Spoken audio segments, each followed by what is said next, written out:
Major League Baseball. Project Pat, Juicy J, M-Town, man. Look, John.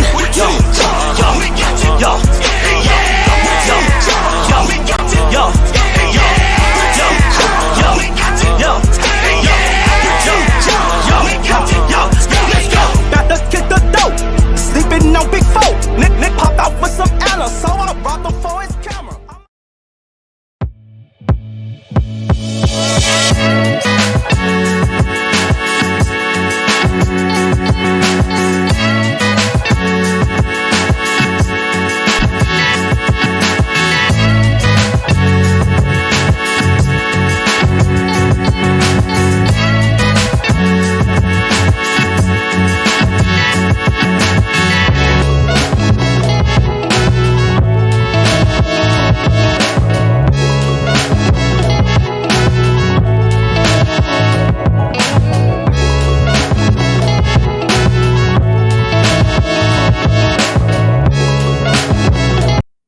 What's going on, everybody? Welcome to Sports Geek. I'm Errol. Thank you for joining. Welcome. You're far too kind. So, where do we start today? Rays beat the Yankees, right? So just throw that up there, 6-4. Not even gonna get into the stats with this. I've become pretty much sick and tired of the BS. Win a game, lose a game. Win a game, lose two games. Lose two games, win a game. I guess tomorrow they've got the potential to just lose the entire series. So at this point, I don't care. I mean, I care, but I don't care. So I'm not going to be bothered with that for now. I did promise you guys some stats for potential trade partners and things like that. But before we get into that in this show today on Sports Geek, I did a recording this time instead of a live stream, just because I have a little bit more control of things here. But yeah, the Yankees offense continues to struggle badly. I hear a lot of people talking on Twitter and all over, social media saying they can't wait to have Giancarlo Stanton back. They can't wait to have Giancarlo Stanton back. Listen, nothing against Giancarlo Stanton. I'm glad that he's performing better this year compared to the past several years, because he's been hurt a lot, right? And I'm hoping he can continue to perform. There's that word again. I've said this in many of my other shows. Hope. We can't build this team on hope. Just can't. Not when things can be corrected before the trade deadline. But let's not get into that. That's another show that I did earlier prior to this recording. People must forget or have short-term memories. Giancarlo is batting .240. Let me stop. Let me just give this man justice here.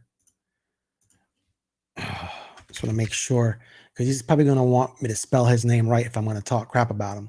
And I'm not talking crap about him per se. I'm just giving you the facts. He's batting .246. I'll just show you right now. I'm not lying. Here. Share. Giancarlo. You guys can't see that. So let me do this. Bam. Let's hope that's better. 2024. He's 260 at bats, 34 runs, 64 hits, 45 RBIs, 20 base on balls, 90 strikeouts. He's on pace to do 180 strikeouts. Look at his 2023 strikeout, 124. Right? Look at 2022. This is a lot. It's a lot. Right? So he strikes out a lot. Yes, he can hit with runners in scoring position. I get that. That's awesome. But it's not like you're missing a 270 hitter. That's a difference maker. People forget that when the Yankees were winning early in the season, Anthony Volpe was performing. Oswaldo Cabrera was performing. When John Brody played, he performed. The only one that was really in a slump that entire time, besides when Judge first started out, was Gleyber Torres. And he became the topic of, wow, he can't perform. He's a rally killer, right? Remember, DJ LeMahieu was still injured at the time. That's the only people the Yankees were actually performing. They could hit. That's not happening. So when you get Stanton back, yes, it provides Judge some protection. I get that. But dude, the rest of the team still can't hit. It's the usual suspects today. Once again, Soto and Judge. That's it. If the entire offense is not hitting, you could put Stanton behind Judge. I don't care what kind of protection he provides. If nobody else is hitting down the lineup, you're not going to win games. Hence, that is the problem. The offense is struggling, and I'm sick. Excuse me. And I'm sick and tired of the Yankees not addressing that. Proof and point. They benched DJ LeMahieu the past 2 days. Have they won? No, because the rest of the lineup's not hitting. The fuck? You can't, nobody can see this?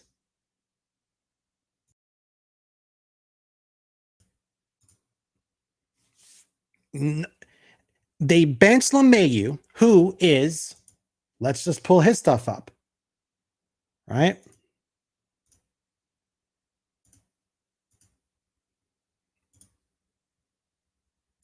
Is it this one? Yes. 177 batting average. If that's not performing, I have no idea, right? 177 batting average, 124 at bats. I mean, compared to 2023, you know, DJ's getting older. No offense against DJ either, but they benched him for 2 games and we still didn't win because it's not just DJ. Gleyber Torres isn't hitting. I mean, right now, Ben Rice isn't hitting, and I love Ben Rice. They're not hitting. It can't. Remember, last year it was just Judge.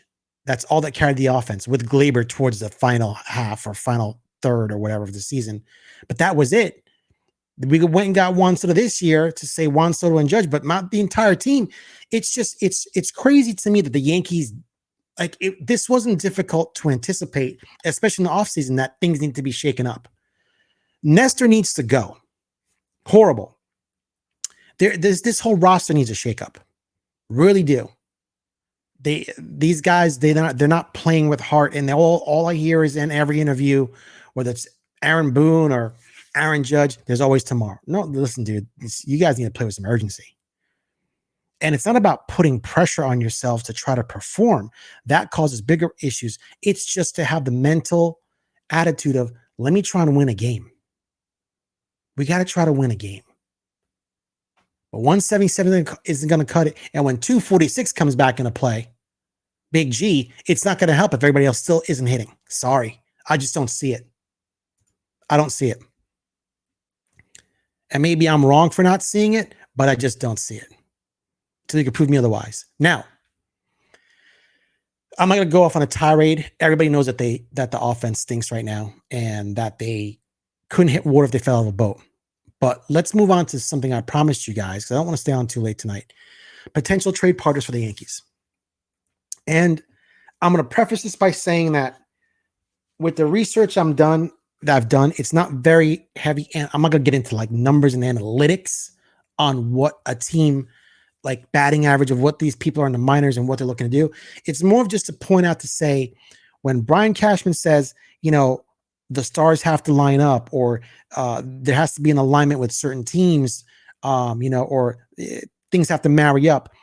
I'm taking that information of what he's saying and kind of looking at what I found with this research and kind of relay that to you to say what potential trade partners do make sense. Okay, so let's start. So out of the MLB top 100 prospects, right? Let me pull that up here, right? So you guys can see.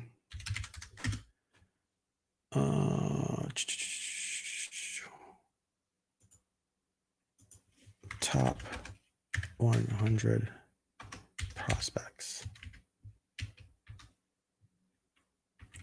2024. Okay. There we go. All right, here's the pop. So let's just show this real quick. Let me get these off the screen. Forget LeMahieu, forget Giancarlo. And let's just do this one, right? And then so you guys can see it. There we go. So here's like the top 15, right? And then we'll do a complete ranking. So obviously Jackson Holiday, Paul Skeens, and I can go on and on and on, right? I'm going to take this off the screen for a minute. So what I found is that, and this is not in alphabetical order, so I apologize, but let's start with the White Sox, for example. They've got number 16, Colson Montgomery. He's a shortstop.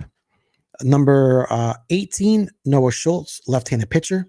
Number 37, Drew Thorpe, right-handed pitcher, who was once the ex-Yankee that was traded to San Diego. San Diego traded him back to the White Sox to get Dylan Cease. Okay, so you can see there, right there in the top 100, they have 3 players, 0 outfielders, 1 infielder, and 2 pitchers. So does it make sense that the White Sox would want, say, a Spencer Jones in a potential trade of the Yankees? Yeah, because they are thin at outfield, right? Let's go further.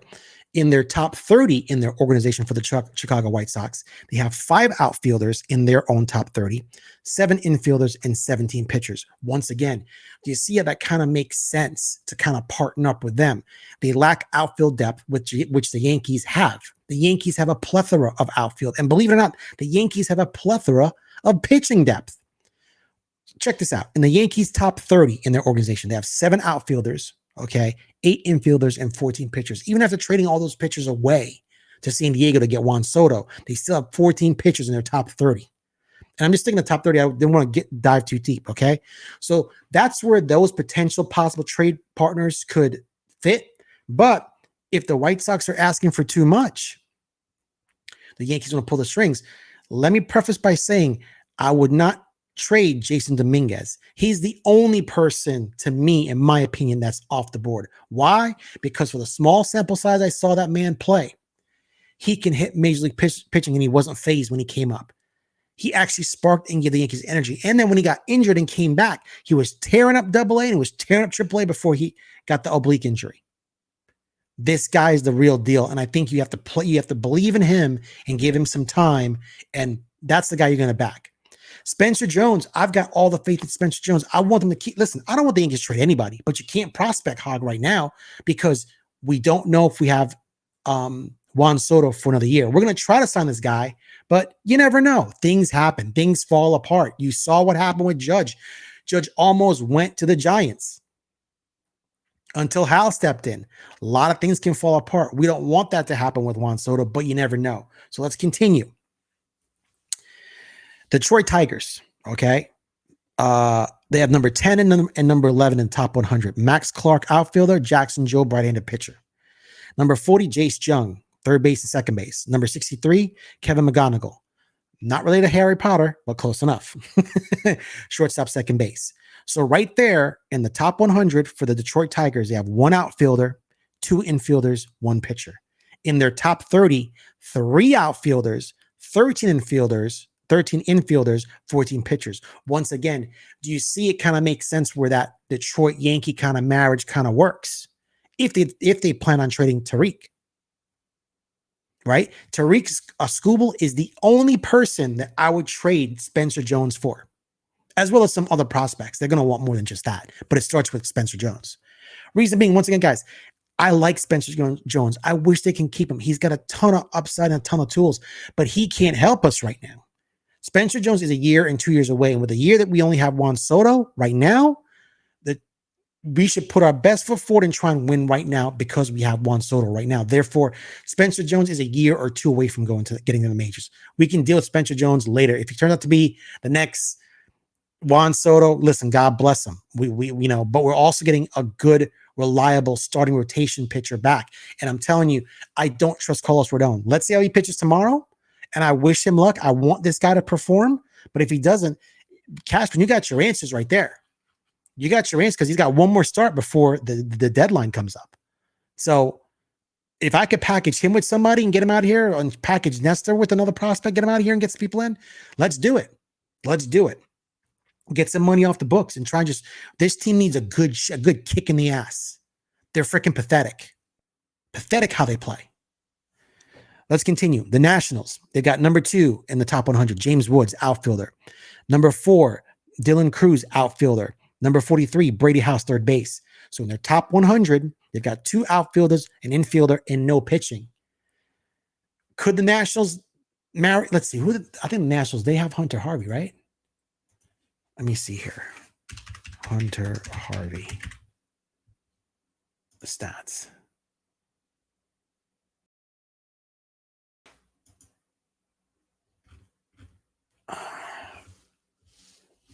Oh, wait a minute.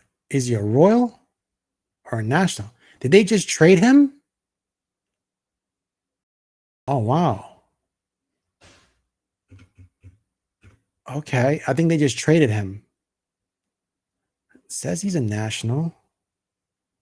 This also says Kansas City.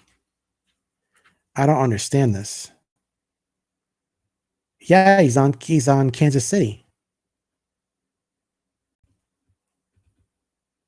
Last 7 games, last 30 games. Yeah, I guess he was traded. My bad. So he's with KC.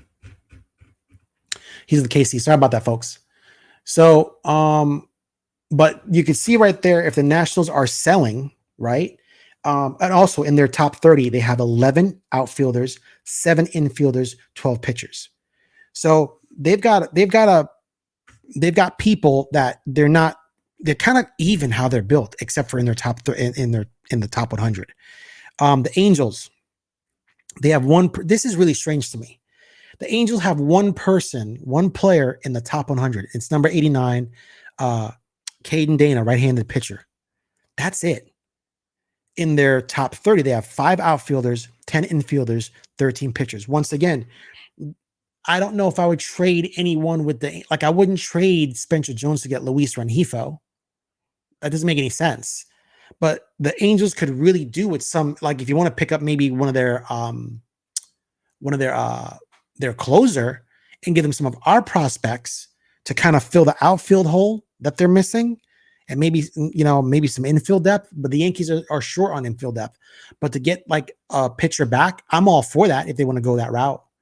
But like I said, Spencer Jones is basically for Tariq. That's it. I wouldn't trade him for anything else. Maybe Isaac Paredes, but I still would send Spencer Jones to Detroit if that's what they're looking for. If that's what they really want, I start with that.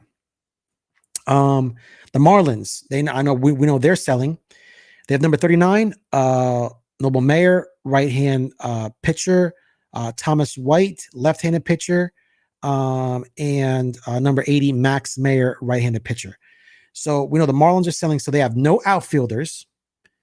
They have no infielders, and they have 3 pitchers in the top 100. So once again, the Marlins are looking for outfield depth. To go even further, in their top 30, the Marlins have 5 outfielders, 10 infielders, and 13 pitchers. So you can see right there that they would also need some, infield and outfield depth if that's a good marry-up.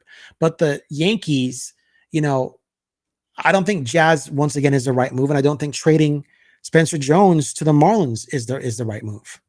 Other pitchers maybe, other players maybe, but once again, I'm only moving Spencer for Tariq. The Reds, number 20, they have Rhett Lauder, right-handed pitcher. Number 48, Edwin Arroyo. Number 83, Cam Collier, which is third base. Number 98, Sal Stewart, third base, second base. So in their top 100, 0 outfielders, 0 infielders. I'm sorry, 0 outfielders, 2 infielders, 1 pitcher for the Reds. In their top 30, 8 outfielders, 11 infielders, 9 pitchers. So are the Reds a good partner? Are they really interested in trading Jonathan India? Right? We need a leadoff hitter.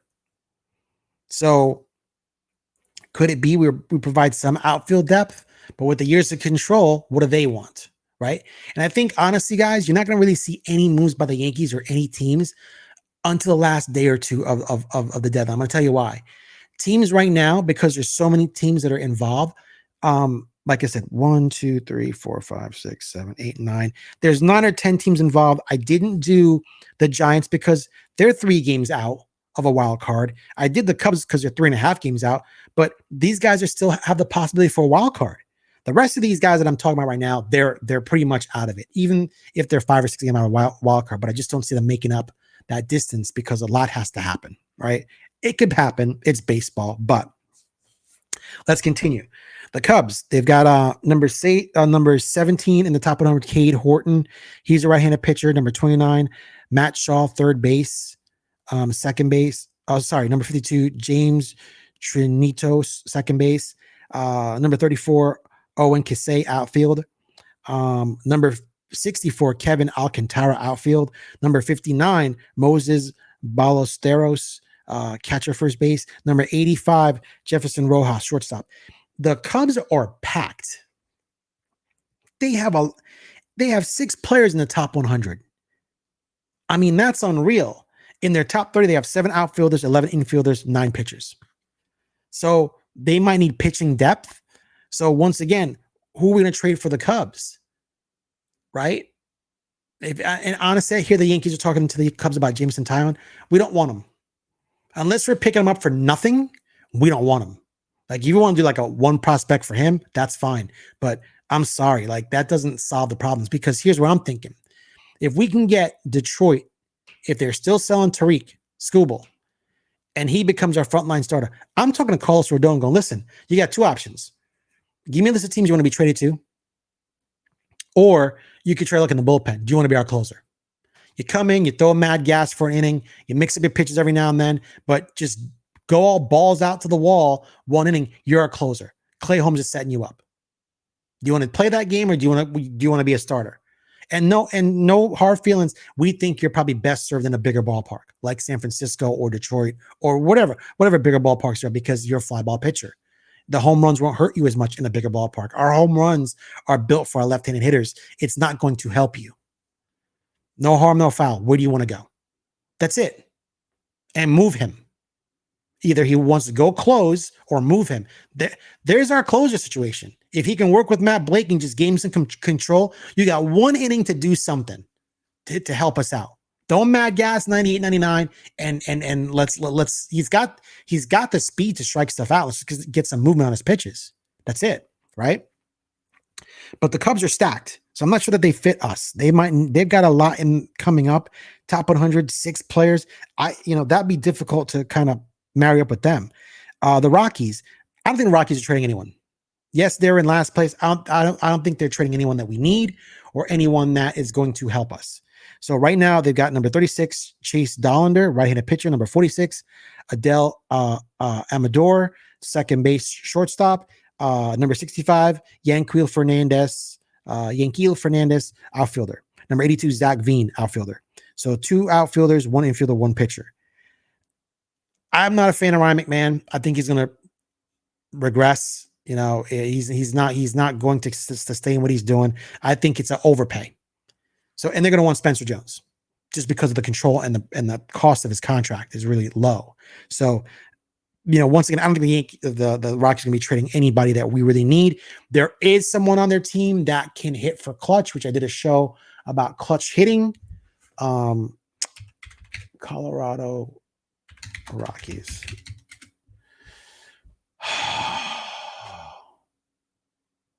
Players. I forget. Ezekiel Tovar. He's a shortstop. I don't know if he can play second base or third base, but this guy hits for clutch.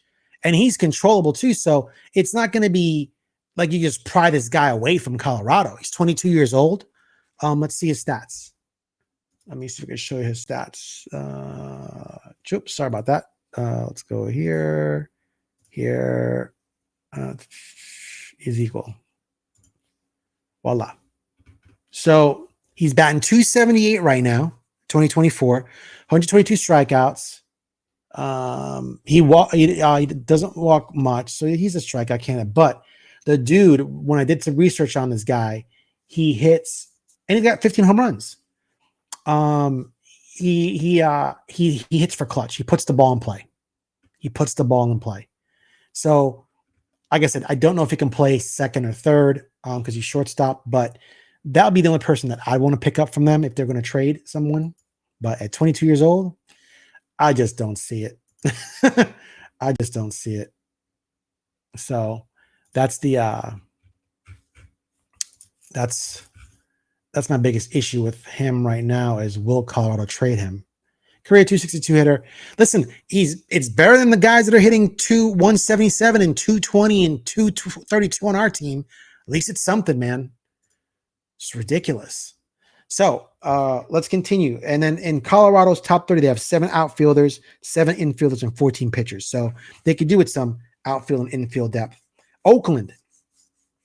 This really struck me as odd. Oakland has one player, Jacob Wilson, shortstop, number 49 in the top 100. Oakland's lost a lot of games. How come they don't have anybody in the top 100? Are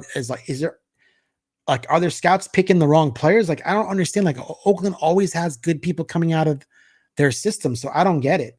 So 0 outfielders, 1 infielder, 0 pitching. In their top 30, 5 outfielders, 11 infielders, 14 pitchers. So obviously they're not hurting for pitching. They got a lot, but they could do with outfield. So would you trade Spencer Jones for Mason Miller? I don't think we need a dedicated closer. Like I said, if we can get a frontline starter, because with the playoffs in the World Series, you need 3 top guys, man. It can't be Garrett Cole's not going to pitch 3 games. I don't see it. So you get a Garrett Cole, a number 2, which is close to a number 1, and then you could pretty much figure out either Stroman or start maybe put Luis Hill in the bullpen after this game, wind him down, and then come September you ramp him back up, and there's your 3 starters for your playoffs. As well as Clark Schmidt, do the same thing with him. But that's the only thing. That's the only way I see them winning. You got to have good pitching in the playoffs. Pitching wins playoffs. Double P, my opinion. And then, like I said, you could use Rodon as a closer, or and you got guys coming back. Like I said, Efros is on his way back. You've got a ton of guys coming back. Cody Poteet. You're going to have a good bullpen.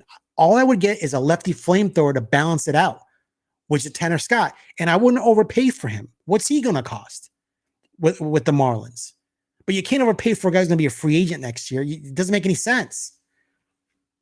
So you can't give away Spencer Jones for that guy. No.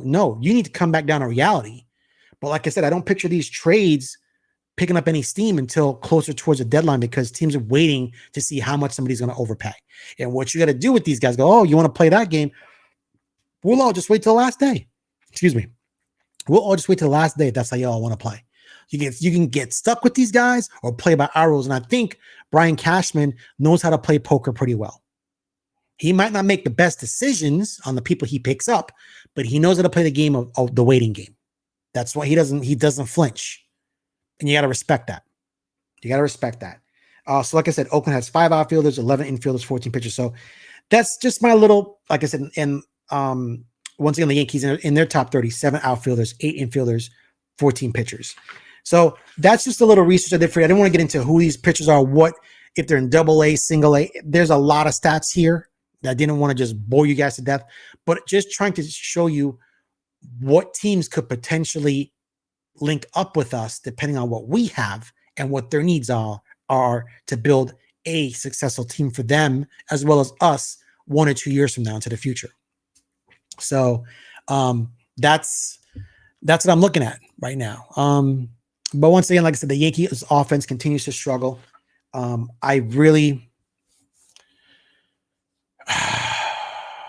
There's so much that can be done with this team. Like, the team has too much talent to suck, but the roster needs a shakeup. I would trade Verdugo. I would definitely trade Gleyber Torres. I would trade Nestor Cortez, and I have a long discussion with Carlos Rodon after the start tomorrow. Do you want to be a Yankee? I know he's going to say yes. Well, we got to figure some stuff out. And here's the deal. I'm thinking of trading you. I know you have a no trade clause. Name some teams where you want to go, and let me see what I could do. If not, do you want to try the bullpen and be our permanent closer? Because I need to get a top of the line rotation starter. I'm sorry. The Yankees cannot just sit on their hands on this. They can't. And like I said, if Detroit really wants to move Tariq Skubal and it starts with Spencer Jones, I'm all in. If the Rays want some of our catching depth, not Augustin Ramirez, but Carlos Narvaez or someone else, Hey, let's talk. Well, they got Ben Rortvet, so they might not need anyone right now, but depending on what they're looking for. So once again, I didn't do the Rays because once again, they're just, I believe the Rays are like, God, they're close to a wild card. No, let me see something, folks. Hold on one second. Let me share this with you guys. Let me get rid of that. Get rid of that. Go back to this. Screens. Standings. Share. Okay. So, and let me show. So with the Rays, let's just go wild card. Yeah, the Rays are 4.5 out. I mean, I hear that they're planning on listening to offers. I don't know. And with the Texas Rangers, I didn't do the Texas Rangers. I apologize, guys. I didn't do the Texas Rangers. Maybe I'll do that on another show. Toronto Blue Jays, I don't see them trading Vladimir Guerrero to us or Bo Bichette. It's not happening. It ain't happening. I just don't see it. I don't see it. I don't see it. I don't see it. And, you know, right now you got to ask yourself, if Ben Rice is struggling, do you pick up a Vladdy? And what is it going to cost? He's got 2 years of control. What's that going to cost? There's so many holes the Yankees need to fix. You would think you're on a golf course, man. Seriously.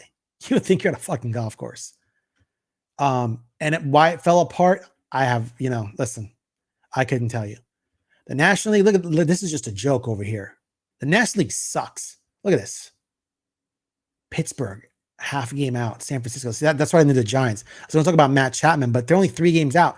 I didn't want to do the Cubs. They're 3.5 out. The Reds and everybody else, this is what I brushed on,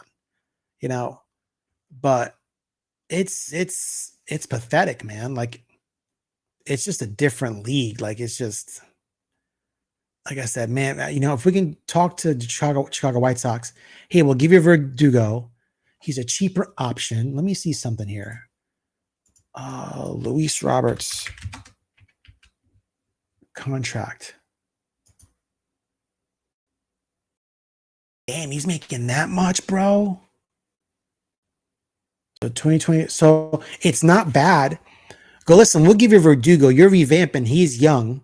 We'll take Roberts' payroll. So I think Verdugo's making like $9 million a year. Roberts is 12.5. So you'll get a little bit of breathing room. We'll take on that extra salary.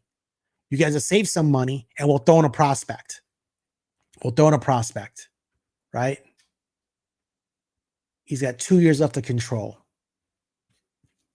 3 years left to control. But his salary jumps up in 2025 to 15, and then 2026. Oh, he's got club options. That's not bad. 20 million. So, yeah. Oh, Lord. It's crazy. It's crazy. So, but yeah, I mean, if they were listening to like a Verdugo trade, Luis Roberts, throwing a couple of where they need the White Sox.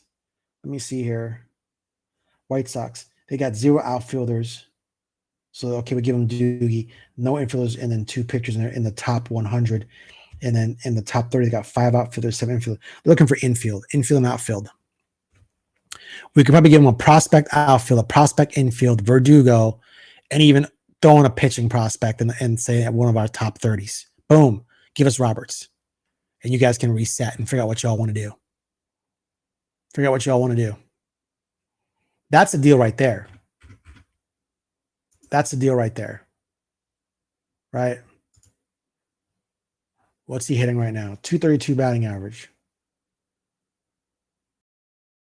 11 home runs. I think this guy just 792 OPS, 42 slugging. Yeah, he needs to change his scenery. I think if he comes to the Yankees, he's going to perform much better. This guy, he needs to change his scenery, man. So I'd pick him up. It can't be much worse than Verdugo. Sorry, Verdugo's not performing right now. So that's how I'd play the game. But folks, I just want to say, listen, thank you for listening to my rants. Thank you for watching. Please remember to like and subscribe.